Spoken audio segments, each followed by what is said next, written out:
Aníbal, como usted sabe, el día de hoy hubo la visita de secretario del Departamento de Estado de Marco Rubio en Palacio Nacional.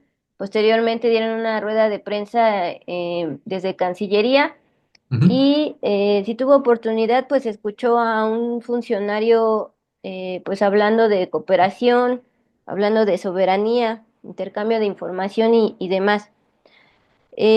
Más allá de eso, me gustaría preguntarle sus observaciones sobre esta narrativa que está utilizando Estados Unidos de utilizar todo su poder contra cárteles que ellos denominan narcoterroristas. Sí, bueno, mira, es algo que no es de ahora, o sea, en realidad es algo que ya viene desde hace bastante tiempo, ¿no?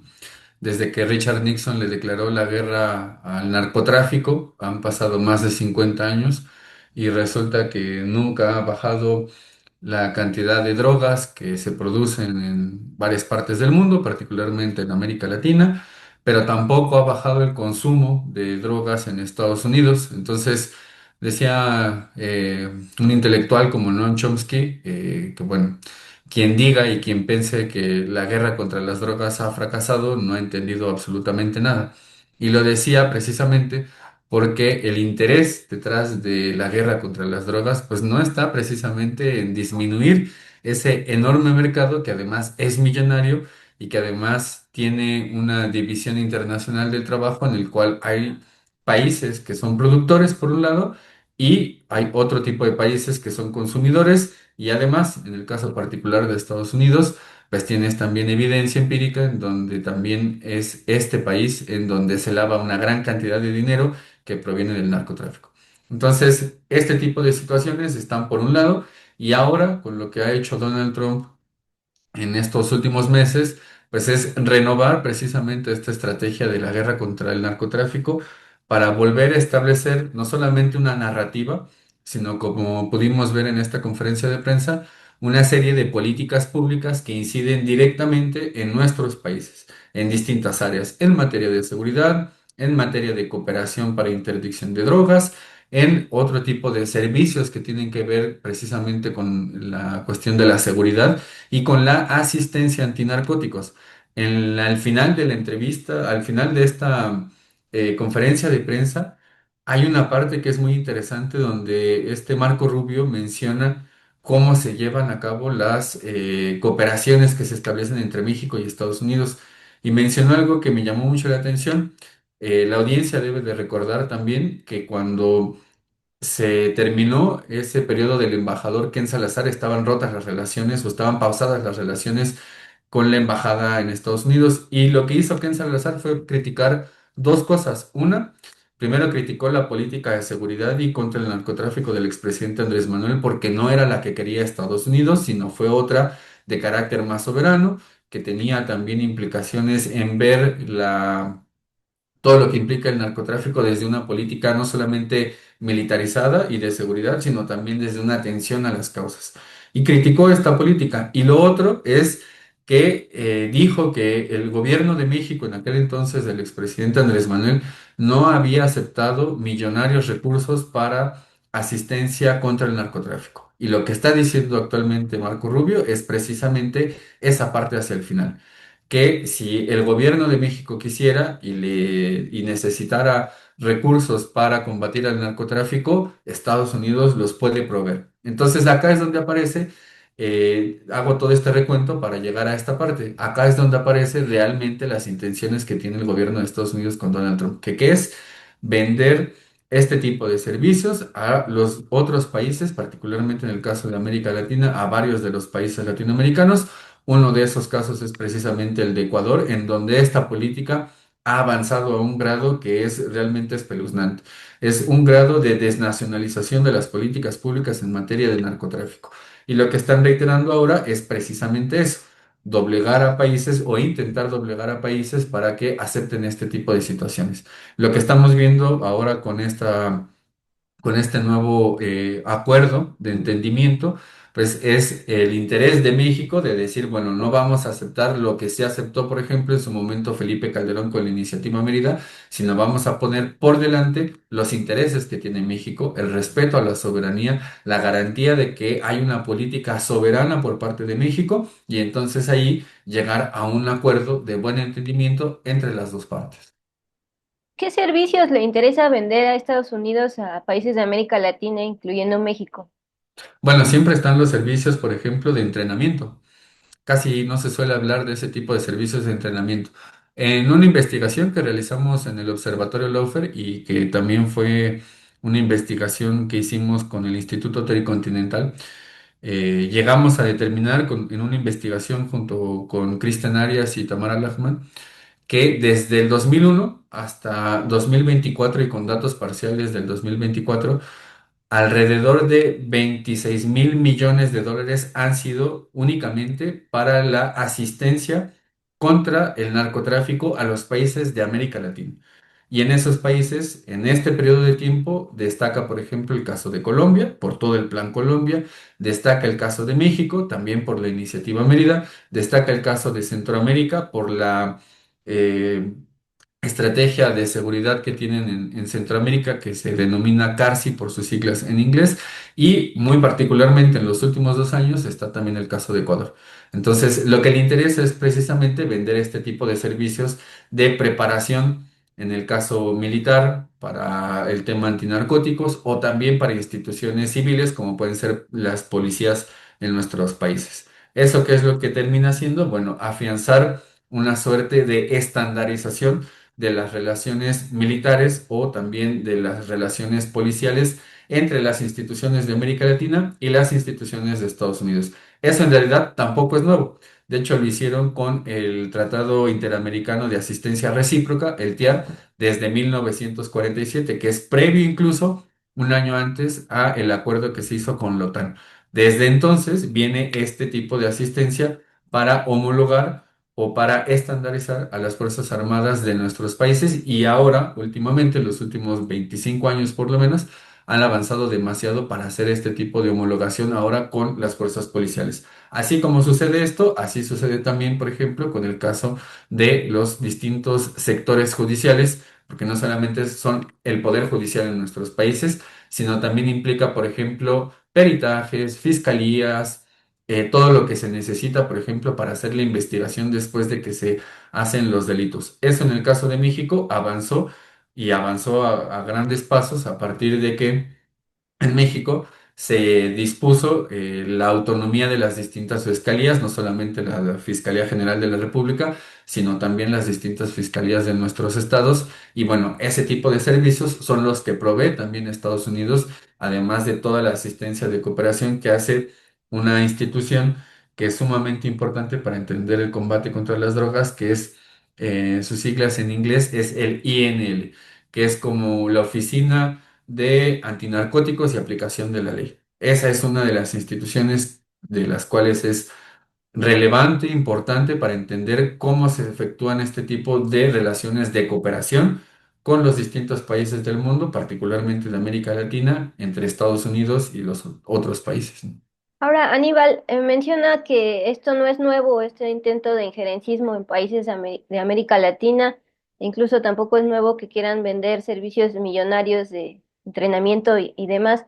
Pero, ¿qué particularidades detecta de la administración Trump ahora en este tipo de discursos y intentos de presiones? Bueno, yo lo que identifico ahora es esta forma en la cual han vinculado el narcotráfico con el terrorismo e incluso también con los migrantes. Fíjate, por ejemplo, lo importante que tiene que ver ese primer decreto que estableció Donald Trump cuando intentó, y de hecho lo hizo en un inicio, poner aranceles a México, a China y a Canadá. La justificación primero fue por una ley de emergencia económica, la IEPA, que además le da poderes extraordinarios al presidente, que no tienen que pasar necesariamente por el control del Congreso. Y la justificación era ir en contra de la migración porque los migrantes, según el gobierno de Donald Trump, traficaban drogas hacia Estados Unidos. Y después vino esta declaratoria de organizaciones terroristas internacionales en la cual se designaron a varios carteles del narcotráfico y entre ellos a 6 mexicanos y también a varios latinoamericanos y centroamericanos, entre ellos el Tren de Aragua, que es lo que está, digamos, ahora no en el punto de la discusión, pero sí es como parte de toda esta estrategia de reposicionamiento geopolítico por parte de Estados Unidos en América Latina y particularmente en el Mar Caribe.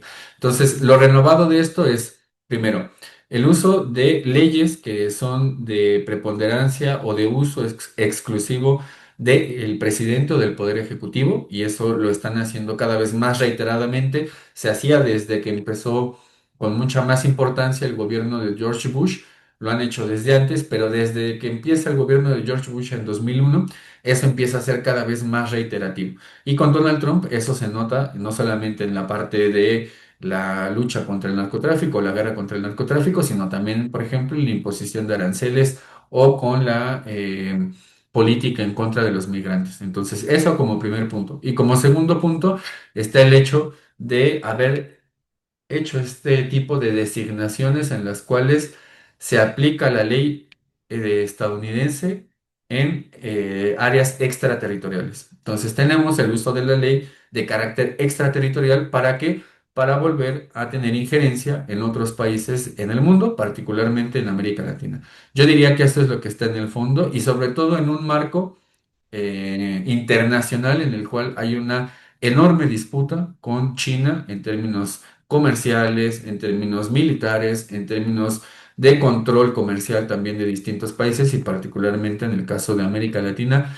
Eso se nota y se puede mirar a partir de las distintas estrategias de seguridad nacional, pero también en los distintos documentos que tiene el Comando Sur, que es el que vigila de Centroamérica hasta Tierra de Fuego. Ahora, Aníbal, particularmente la respuesta de México, quisiera saber su observación tanto de la respuesta del bloque opositor, vemos PRI, PAN hablar de narcoterrorismo igual, y por el otro lado, pues un gobierno federal que también ya se está buscando aliar con Brasil, por ejemplo, o mirar hacia más allá de Estados Unidos. La respuesta de México es bastante loable. No hay, o sea, podríamos decir una gran cantidad de adjetivos calificativos para eso y que de hecho en la prensa internacional se nota cómo reconocen los distintos países y la prensa internacional la labor que ha hecho la presidenta Claudia Sheinbaum para dialogar con el gobierno de Donald Trump, que es un gobierno que hemos visto en otras ocasiones no suele dialogar.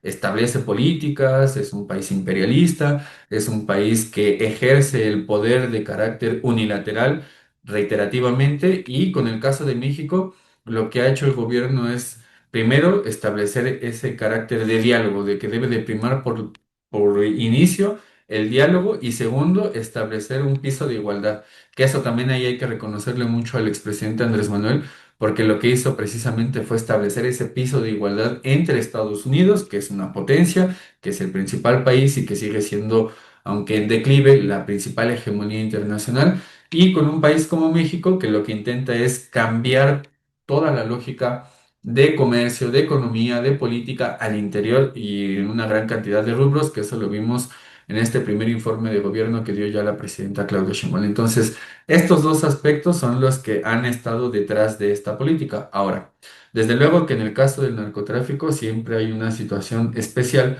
porque Estados Unidos, como decía hace unos instantes, tiene esta vocación de aplicar extraterritorialmente la ley. Uno de esos casos particularmente es esta designación de organizaciones internacionales terroristas, que además lo que implica es habilitar al gobierno y particularmente a las Fuerzas Armadas estadounidenses a combatir el narcotráfico en cualquier parte del mundo.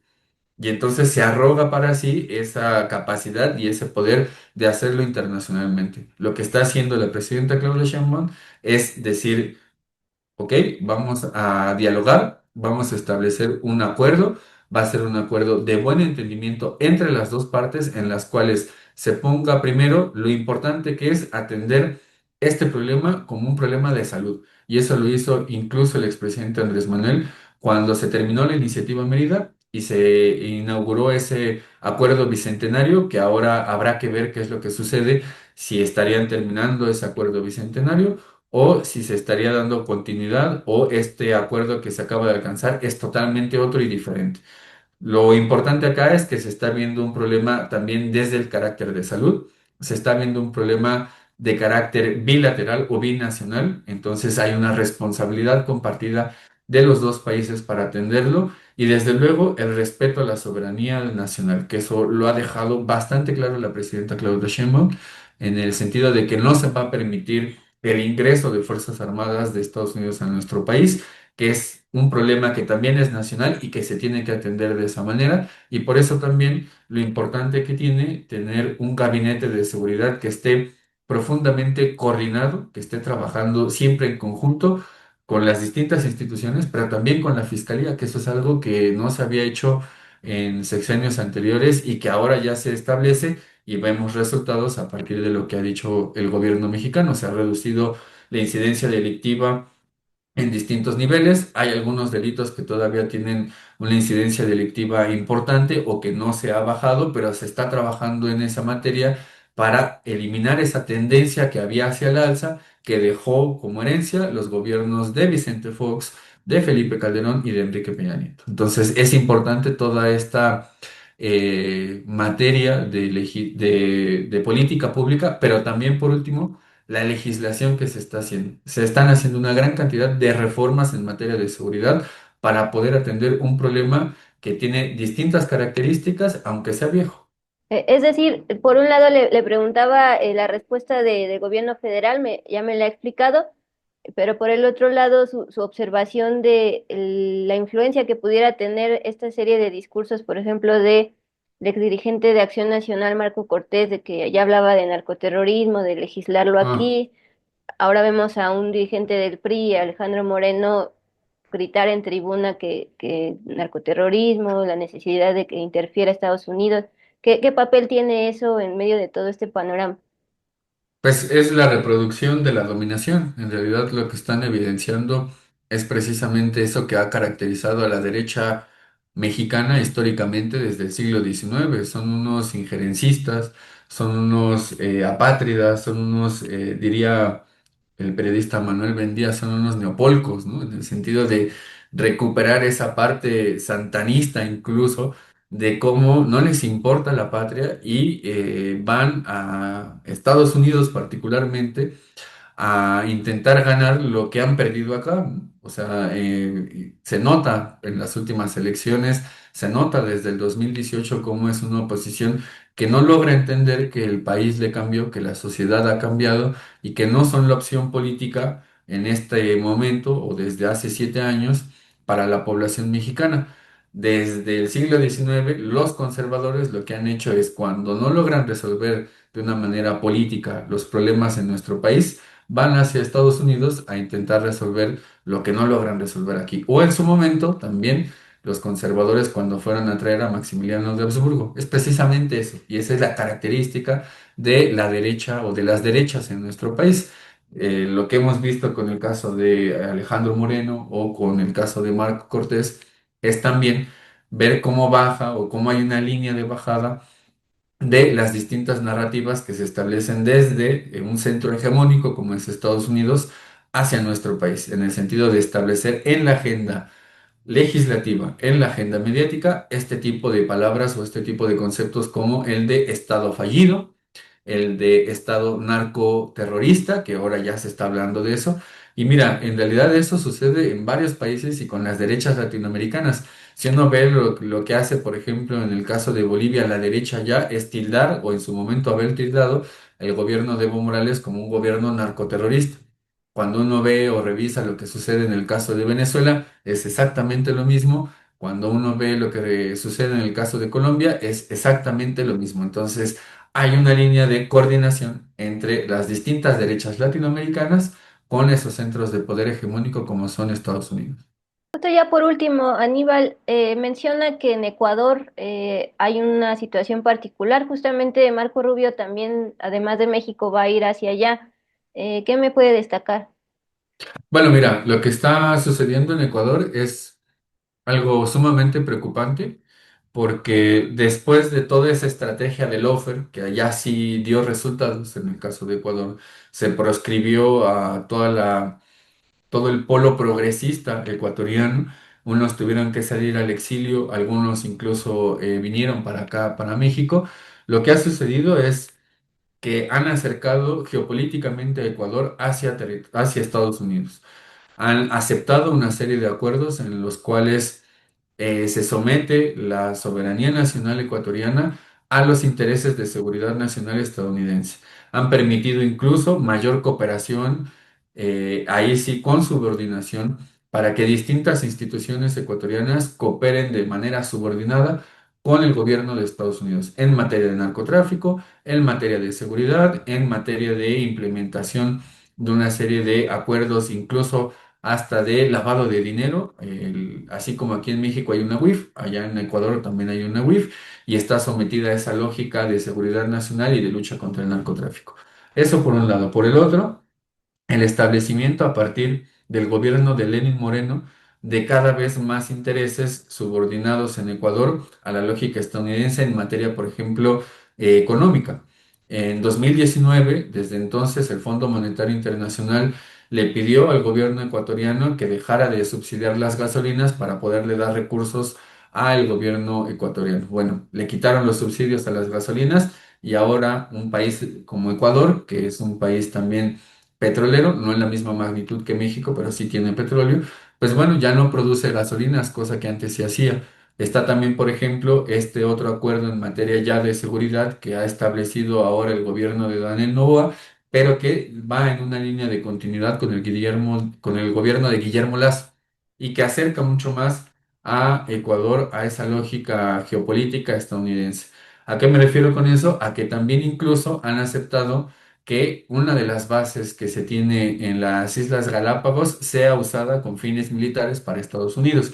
Y eso conecta precisamente con la lucha hegemónica que tienen actualmente con China. Entonces, no es menor cuando vemos estos dos tipos de países. Por un lado, México, que está poniendo sobre la mesa el tema de una cooperación sin subordinación, sin injerencias y en un piso de igualdad. Y por el otro, gobiernos como el de Ecuador, que es un gobierno de derecha, que ahí sí somete la integridad nacional y ahí sí somete su seguridad nacional a los intereses de la seguridad estadounidense. Son dos grandes casos que actualmente están en extremos totalmente diferentes y con eso podemos ver cómo avanza Estados Unidos en nuestros países en América Latina cuando tenemos gobiernos de derecha, como de hecho sucedió en el caso del gobierno del expresidente Felipe Calderón.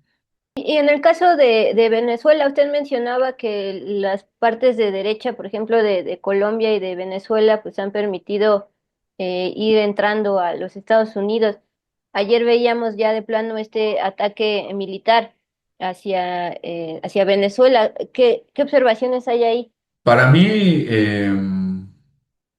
conectando con lo que dije al inicio, hay que entender que la guerra contra las drogas es eso más allá. O sea, no es precisamente terminar con la producción, con el tráfico de drogas y con el consumo de las drogas. En el caso de Venezuela, lo que está detrás de esta injerencia, de este cerco militar que tienen en el Caribe, de toda la cantidad de sanciones económicas y de medidas coercitivas que tienen contra Venezuela, es precisamente hacerse con las mayores reservas de petróleo que hay en el mundo. Ningún país en el mundo tiene la cantidad de reservas de petróleo que tiene Venezuela. Así también las reservas de gas, que no son de igual importancia que las de petróleo, pero digamos que tienen una gran relevancia también en cuanto a las reservas de gas. Están también los minerales críticos y esa es otra de las cuestiones que uno puede rastrear en las distintas estrategias de seguridad nacional y de energía por parte del gobierno de Estados Unidos, hay una política de minerales críticos. Incluso eso se vio en el G7 cuando se firmó también un acuerdo de entendimiento o un acuerdo en el G7 sobre la disponibilidad de los minerales críticos. Y en el caso de Venezuela, también tenemos minerales críticos. Uno de ellos, no ligado a la energía, pero que sí es importantísimo, es el oro. Otro que sí está ligado a la manufactura y particularmente a la industria militar es el coltán, coltán que también tiene Venezuela. Entonces, estamos hablando de un país con una amplia perspectiva de producción de petróleo por las reservas que tiene en un contexto en el cual las otras guerras que han sucedido en el mundo desde el siglo XXI, para no irnos tan atrás, porque podríamos irnos hasta la mismísima guerra del Golfo Pérsico o incluso antes en la década de los 70, pero lo que sí hay es esta política de ir a hacerle la guerra a aquellos países que tienen este tipo de recursos que son estratégicos. Y eso está en el fondo de la cuestión con el caso de Venezuela. Y desde luego que el caballito de Troya, pues es precisamente la guerra contra el narcotráfico y que además la existencia de este cártel de los soles, pues no hay evidencia empírica que compruebe primero su existencia y segundo, esto que mencionó incluso el día de hoy Marco Rubio con el tema del vínculo que hay con el gobierno venezolano. No hay ninguna prueba y no hay ninguna evidencia de eso, sin embargo, se ha servido para tener este cerco militar contra Venezuela. En esa misma línea podemos pensar lo mismo de México, no sé, el petróleo, el litio. Siempre está esa pretensión, ¿no? Decía hace un momento que cuando uno ve las distintas estrategias de seguridad nacional, lo que ha dicho incluso el Comando Sur desde hace bastante tiempo, pero últimamente el gobierno anterior, el de Joe Biden, con Laura Richardson, hay una conferencia que fue, digamos, bastante mediática por lo que dijo Laura Richardson cuando mencionó lo importante y lo relevante que es América Latina para Estados Unidos. El 67% de las reservas de litio se encuentran en países latinoamericanos, Bolivia, Argentina, Chile, en menor medida México y en menor medida también Brasil y Perú. Tienes la mayor cantidad de reservas de agua dulce en el continente en tres países, en Argentina, en Brasil y en Paraguay. Tienes también grandes cantidades de recursos energéticos como son petróleo, como son también gas en los cuales primero está Venezuela, decía hace un momento, pero está también Brasil, pero está también Colombia, pero está también México. Tienes las amplias reservas que tiene de carbón, no solamente México, sino también las que tiene principalmente Colombia. Después de las tierras arables, que son más productivas en el mundo, que son las de Ucrania. En el caso del continente americano, las tierras cultivables más productivas son las de Colombia, ni más ni menos.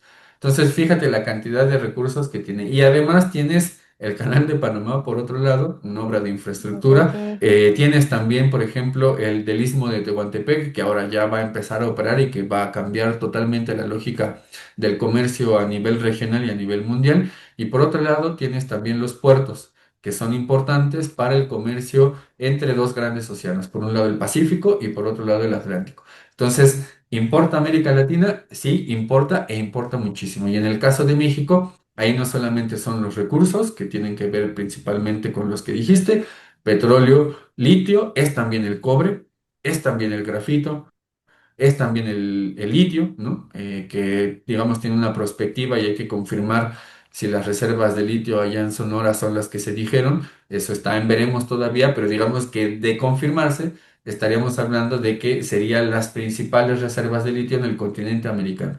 En un momento en el cual nos estamos debatiendo, nos estamos incluso peleando a nivel internacional, no nosotros, pero sí, digamos, las principales empresas a nivel internacional y particularmente las de Europa y las de Estados Unidos, precisamente por este tipo de recursos. Y además tienes las manufacturas, que en el caso de México, después del Tratado de Libre Comercio, muchos de los productos de la industria manufacturera estadounidense se vinieron a México. Entonces también ahí ya no estamos en esa situación de una dependencia únicamente, sino ya estaríamos hablando de una interdependencia entre Estados Unidos y México, en el cual desplazaron una gran cantidad de procesos productivos de la industria manufacturera hacia nuestro país. Entonces, importa demasiado México, importa demasiado. Lo que tienen que entender en Estados Unidos es que hay un gobierno popularmente elegido, democrático y que además ha intentado establecer una política de industrialización nacional y tienen que respetar ese tipo de situaciones porque es otro tipo de gobierno y son otros los tiempos. La doctrina Monroe ya tiene más de 200 años y el expresidente Andrés Manuel no se cansó de decir que esa política debía determinar y que debía de establecer el gobierno de Estados Unidos, sea republicano o demócrata, otro tipo de relaciones con nuestros países latinoamericanos y caribeños. Muchísimas gracias, Aníbal, por esta plática y tu análisis.